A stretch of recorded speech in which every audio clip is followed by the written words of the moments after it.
स्वर्ग का मार्ग। महात्मा बुद्ध के समय की बात है। उन दिनों मृत्यु के पश्चात आत्मा को स्वर्ग में प्रवेश कराने के लिए कुछ विशेष कर्मकांड कराए जाते थे। होता ये था कि एक घड़े में कुछ छोटे छोटे पत्थर डाल दिए जाते और पूजा हवन इत्यादि करने के बाद उस पर किसी धातु से चोट की जाती। अगर घड़ा फूट जाता और पत्थर निकल जाते तो उसे इस बात का संकेत समझा जाता कि आत्मा अपने पाप से मुक्त हो गई है और उसे स्वर्ग में स्थान मिल गया है। चूंकि घड़ा मिट्टी का होता था, इसीलिए इस प्रक्रिया में हमेशा ही घड़ा फूट जाता और आत्मा स्वर्ग को प्राप्त हो जाती।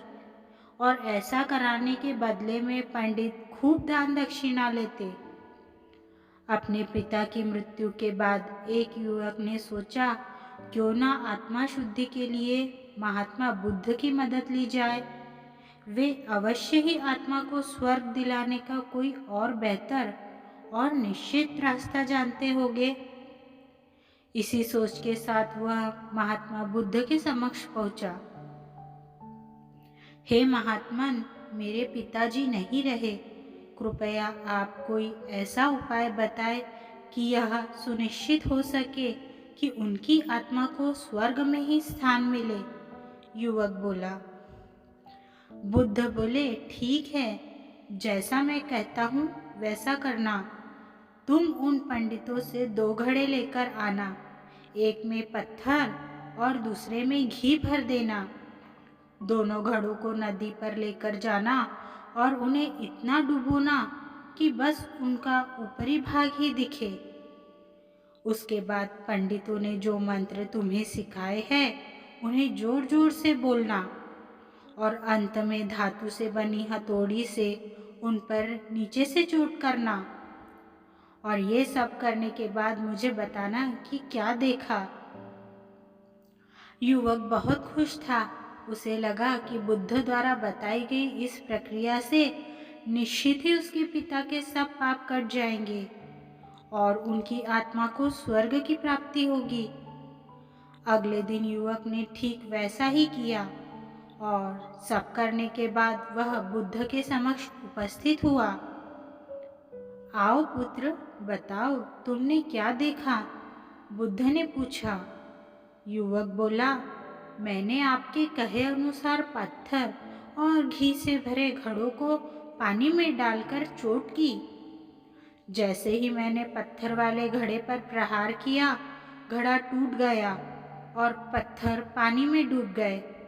उसके बाद मैंने घी वाले घड़े पर वार किया, वह घड़ा भी तत्काल फूट गया और घी नदी के बहाव की दिशा में बहने लगा।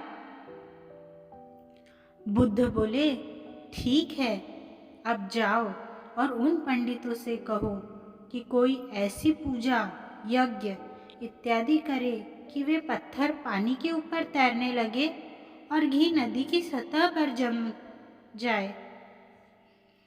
युवक हैरान होते हुए बोला, आप कैसी बात करते हैं पंडित? चाहे कितनी भी पूजा करे, पत्थर कभी पानी पे नहीं तैर सकता और घी कभी नदी की सतह पर जाकर नहीं बैठ सकता।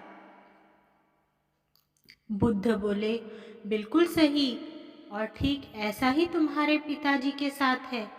उन्होंने अपने जीवन में जो भी अच्छे कर्म किए हैं वो उन्हें स्वर्ग की तरफ उठाएंगे और जो भी बुरे कर्म किए हैं वे उन्हें नरक की ओर खींचेंगे। और तुम चाहे जितनी भी पूजा करा लो, कर्मकांड करा लो, तुम उनके कर्मफल को रत्ती भर भी नहीं बदल सकते।